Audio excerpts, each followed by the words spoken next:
इस आज का टॉपिक है द इंडियन कॉन्स्टिट्यूशन की फीचर्स। आज हम इंडियन कॉन्स्टिट्यूशन के की फीचर्स के बारे में बात करेंगे, कॉन्स्टिट्यूएंट असेंबली के बारे में बात करेंगे। प्रीवियस वीडियो में हमने क्या कंप्लीट किया था, why does a country need a constitution, why constitution is so important to us. तो आज हम उसके की फीचर्स के बारे में बात करेंगे। तो चलिए स्टार्ट करते हैं अपना topic. By the beginning of 20th century, अब 20th सेंचुरी के बिगनिंग में हमारे देश में बहुत सारे चेंजेस हुए, जिसमें से एक चेंज ये था कि लोगों के अंदर उस टाइम पर एक फायर आ गया था कि अब लोगों को इंडिपेंडेंस चाहिए ब्रिटिश रूल से। अब लोग ब्रिटिश रूल को इरेडिकेट करना चाहते हैं कंट्री से। अब हम यहाँ पर बात करें ना बिगनिंग ऑफ 20th सेंचुरी की, तो 20th सेंचुरी का बिगनिंग कहने का मतलब क्या है? इसका मतलब है हम बात कर रहे हैं from 1900 era, like 1901, 1902, 3, 4, 5, so on and so fourth. तो हम उस ईयर की बात कर रहे हैं। ओके, तो उस टाइम पर एक मूवमेंट था, इंडियन नेशनल मूवमेंट, जिसके अंदर man, women, children, nationalist, leaders, reformers सभी लोग थे जो स्ट्रगल कर रहे थे इंडिपेंडेंस के लिए, आज़ादी के लिए लड़ाई लड़ रहे थे।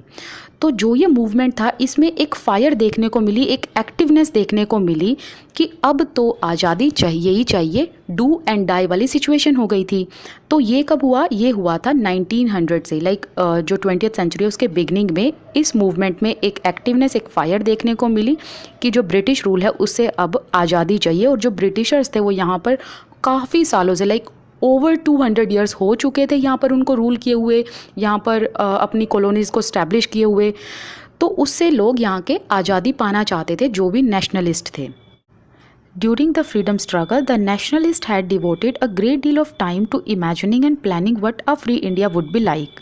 जब फ्रीडम स्ट्रगल चल रहा था, जब आज़ादी के लिए लोग लड़ रहे थे, तो जो भी नेशनलिस्ट थे, नेशनलिस्ट कौन होते हैं? नेशनलिस्ट का मतलब होता है कोई भी पर्सन या ग्रुप जो अपने एरिया को, अपने देश को या अपने रीजन को बचाने के लिए, उसको इंडिपेंडेंट कराने के लिए लड़ाई लड़ते हैं। ओके, तो जो भी नेशनलिस्ट थे, जो देश को आज़ाद कराना चाहते थे ब्रिटिश रूल से, उन सभी ने बहुत सारा टाइम इस चीज़ पर भी डिवोट किया कि जो फ्री इंडिया होगा वो कैसा होगा। अब ऐसा तो था नहीं ना कि वो आज़ादी दिला देते और देश को अपने हिसाब से चलने देते, ऐसा तो हो नहीं सकता। जैसे कि अगर आप अपनी लाइफ में भी देखेंगे, अगर आप कुछ भी कर रहे हो तो आप उसको एक इमेजिन करके, प्लानिंग करके, प्लॉटिंग करके अपने फ्यूचर का निर्माण करते हो, है ना, कि फ्यूचर में आपके साथ क्या होगा। तो उसी तरीके से जो नेशनलिस्ट थे वो तब तक तो ब्रिटिश रूल के अंडर थे, लेकिन वो जब फ्रीडम के लिए लड़ रहे थे, स्ट्रगल कर रहे थे, तब उन्होंने ये सोचा कि जो ये भारत है, जब यहाँ पर ब्रिटिशर्स का रूल नहीं रहेगा तब इंडिया कैसा होगा, दैट मीन्स हमारी कंट्री का नेचर कैसा होगा। तब उनके दिमाग में डेमोक्रेसी आया। अब वो उसका रीज़न ये रहा क्योंकि ब्रिटिशर्स के अंडर बहुत ज़्यादा लोगों ने यहाँ पर एक्सप्लॉयटेशंस देखा। ब्रिटिशर्स के अंदर लोगों को फोर्स किया जाता था रूल्स को ओबे करने के लिए, ठीक है, मतलब कहीं भी कंट्रीब्यूशन हमारा था ही नहीं। तो इसी वजह से यहाँ पर जितने भी नेशनलिस्ट थे उन्होंने सोचा कि जो फ्री इंडिया होगा उसमें डेमोक्रेसी होगी, सभी लोगों के अपने राइट होंगे, इंडिविजुअल राइट होंगे, फ्रीडम होगी सबके पास। ओके, और सबकी अपनी आइडेंटिटी होगी। The long experience of authoritarian rule, जो अथॉरिटेटिव रूल हमने यहाँ पर देखा, जो एक्सप्लॉयटेशंस देखा ब्रिटिशर्स की तरफ से, या ये कह लो जो ब्रिटिशर्स ने यहाँ पर अपने रूल्स स्टैब्लिश किए थे फोर्सफुली, उस चीज़ ने यहाँ के इंडियंस को, नेशनलिस्ट को इस चीज़ के लिए कन्विंस किया कि जो फ्री इंडिया होगा उसमें डेमोक्रेसी होगी और उस डेमोक्रेसी के अंदर सभी लोगों को इक्वली ट्रीट किया जाएगा, सभी लोगों के पास अधिकार होगा कि वो गवर्नमेंट में पार्टिसिपेट कर सकें, सभी लोगों की अपनी आइडेंटिटी होगी और यहाँ पर जो जनता है उसका राज होगा। अभी हमने यहाँ तक ये पढ़ लिया कि जो नेशनलिस्ट थे उन्होंने ये सोच लिया था कि जो फ्री इंडिया होगा वो कैसा होगा, उसमें डेमोक्रेसी सेटअप की जाएगी, सबके पास इक्वल राइट्स होंगे और सभी सिटीजन्स को इक्वल माना जाएगा कानून के आगे। ओके, अब बचा सिर्फ पार्ट ये था कि जो डेमोक्रेटिक गवर्नमेंट है वो किस तरीके से इंडिया में सेटअप होनी थी, उसके लिए रूल्स रेगुलेशंस ये बनाने थे, किस तरीके से डेमोक्रेटिक जो गवर्नमेंट है वो फंक्शन करेगी। अब जो इसके रूल्स डिटरमीन करने थे, डिटरमीन का मतलब है निश्चित करने, ठीक है, वो कैसे निश्चित हो सकते थे? वो किसी एक पर्सन ने तो किए नहीं हैं, बल्कि ग्रुप था, लोगों का ग्रुप था, जैसे कि जिसमें लगभग 300 लोग थे जो कि कॉन्स्टिट्यूएंट असेंबली के मेंबर थे। उन 300 लगभग 300 लोगों ने मिलकर कॉन्स्टिट्यूएंट असेंबली का निर्माण किया। इस कॉन्स्टिट्यूएंट असेंबली में जो ये लोग थे 300 लगभग लोग, इन्होंने जो इलेक्टेड रिप्रेजेंटेटिव्स इसमें थे वो सारे इंडिया के थे, प्लस जो भी इसमें लीडर्स बैठे थे, इलेक्टेड रिप्रेजेंटेटिव्स जो भी इसमें यहाँ के बैठे थे, उन सभी ने इस चीज़ पर प्लानिंग किया, डिस्कशंस किया, इवन तो डिबेट किया कि जो कॉन्स्टिट्यूशन है उसका प्रारूप कैसा होगा। ओके, और उसको ड्राफ्ट किया कॉन्स्टिट्यूशन को। और ऐसा तो था नहीं कि ये एक ही दिन में बन गया, इसके लिए लगभग 3 साल लगे थे, जिसमें 3 सालों तक पीरियोडिकली का मतलब होता है टाइम टू टाइम, तो टाइम टू टाइम उन्होंने नेक्स्ट 3 इयर्स तक मीटिंग की और इंडिया का कॉन्स्टिट्यूशन तैयार किया गया, उसको लिखा गया। और जो कॉन्स्टिट्यूएंट असेंबली है वो कब स्टैब्लिश हुई थी? 1946 में। अब ये जो साइड में लिखा हुआ है इसको पढ़ लेते हैं। There was an extraordinary sense of unity amongst the member of constituent assembly. Constituent assembly में जो अराउंड 300 लोग थे, जो लीडर्स थे, उनके बीच में एक सेंस ऑफ यूनिटी देखने को मिली। और सभी जो ये 300 लगभग लोग थे, इन सभी ने हर एक डिटेल पर डिस्कशन किया, डिबेट किया, और जो कॉन्स्टिट्यूशन का प्रोविज़न था उसको ध्यान से पढ़ा, ध्यान से उसको डिस्कस किया, और साथ ही साथ कॉम्प्रोमाइज़ करने के सिंसियर एफर्ट किए गए। जैसे सपोज करिए कि एक पर्टिकुलर टॉपिक है, उस पर सहमति नहीं हुई, तो उसमें कॉम्प्रोमाइज़ करने के लिए, ताकि सभी लोग एग्री हों, कॉम्प्रोमाइज़ करने के लिए सिंसियर एफर्ट किए गए ताकि एक एग्रीमेंट पर पहुंचा जा सके थ्रू कंसेंसस। कंसेंसस का मतलब होता है कि सभी लोगों की सहमति से एक एग्रीमेंट पर पहुंचा जाए और ऐसा प्रोविज़न, ऐसा प्रारूप तैयार किया जाए संविधान का जिसमें सभी लोग एग्री हों। ओके, किसी को कोई प्रॉब्लम ना हो, सभी की डाइवर्सिटी का ध्यान रखा जाए, सभी की नीड का, बेसिक जो ज़रूरतें होती हैं उसका ध्यान रखा जाए। और जो ये कॉन्स्टिट्यूएंट असेंबली है, इसमें जो प्रोमिनेंट मेंबर थे वो थे सरदार वल्लभ भाई पटेल, तो उन्हीं को यहाँ पर शो किया गया है। These members of Constituent Assembly had a huge task before them. अब जब Constituent Assembly के members Constitution का प्रोविज़न तैयार कर रहे थे, लिख रहे थे, उस टाइम पर उनके सामने ह्यूज टास्क आए, जो बड़े बड़े टास्क थे।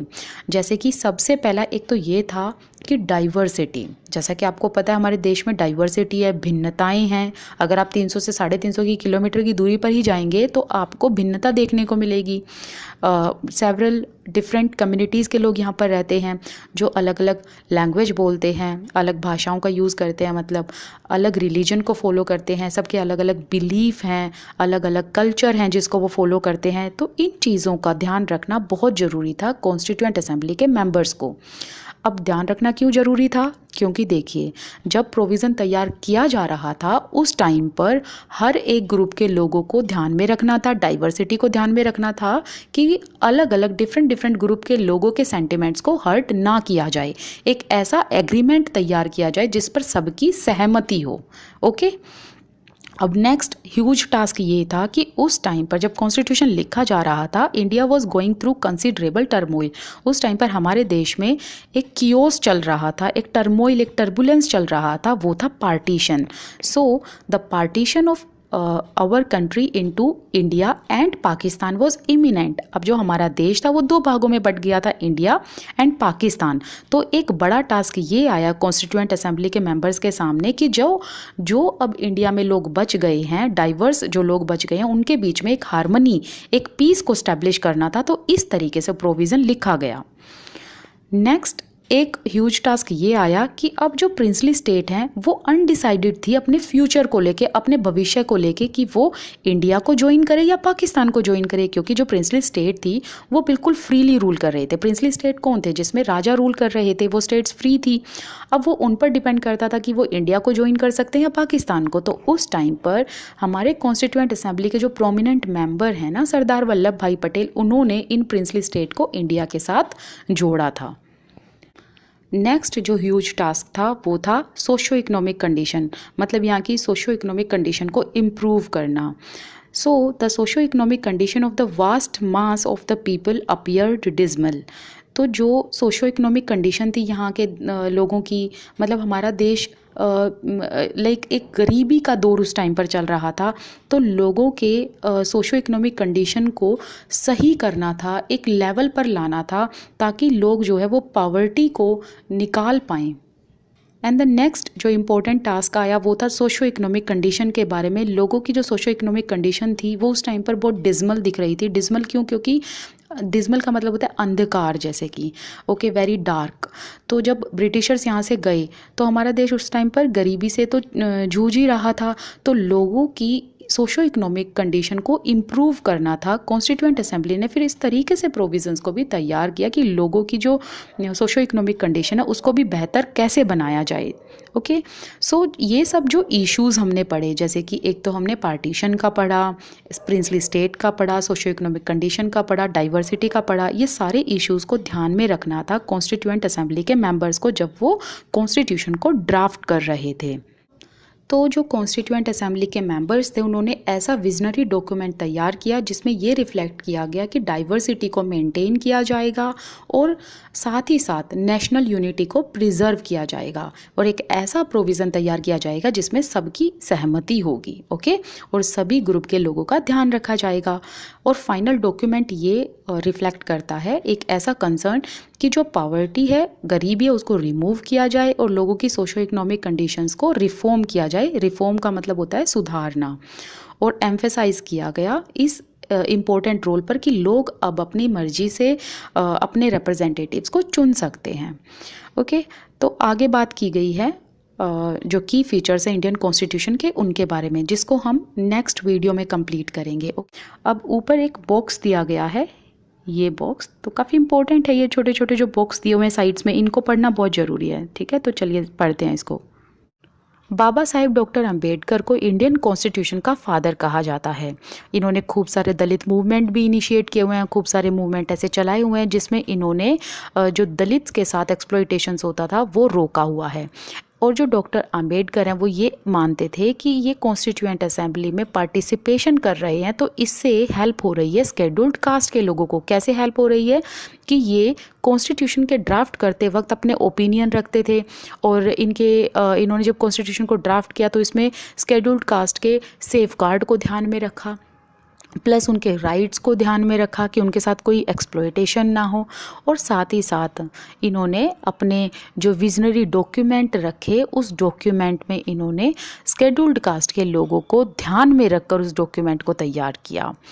एंड इन्होंने ये भी कहा कि भले ही लॉज एग्जिस्ट करते हैं, इनके लिए रूल, नियम, कानून बनाए गए हैं स्केड्यूल्ड कास्ट की सेफ्टी के लिए, बट स्टिल स्केड्यूल्ड कास्ट के लोगों को या दलित्स को एक रीज़न है डरने का, वो ये है कि एडमिनिस्ट्रेशन लेवल पर, ऑफिसर लेवल पर अभी भी हिंदू कास्ट के लोग थे। तो इसी वजह से इन्होंने स्केड्यूल्ड कास्ट के लोगों को अर्ज किया, उनको प्रोत्साहित किया कि वो गवर्नमेंट को ज्वाइन करें, सिविल सर्विसेज को ज्वाइन करें, ऑफिसर लेवल की तैयारी करें और वो भी ऑफिसर लेवल पर नियुक्त हो, ताकि जो इनके साथ एक्सप्लॉयटेशन होता है ना दलित के साथ उसे रोका जा सके। तो यहाँ पर हमारा ये जो टॉपिक है ना कॉन्स्टिट्यूएंट असेंबली का, वो भी यहीं पर ख़त्म कर देते हैं, क्योंकि कल हम बात करेंगे की फीचर्स के बारे में। तो अभी तक हमने क्या पढ़ा कि जो कॉन्स्टिट्यूएंट असेंबली है ये स्टेब्लिश हुआ 1946 में, और जो इसमें मेंबर थे वो कितने थे, अराउंड 300 पीपल इसमें थे। और जो भी इलेक्टेड रिप्रेजेंटेटिव्स थे इनके सामने ह्यूज टास्क आए जिसका इन्होंने ध्यान रखा और उस चीज़ के तहत चलते हुए कॉन्स्टिट्यूशन का प्रोविज़न इन्होंने तैयार किया।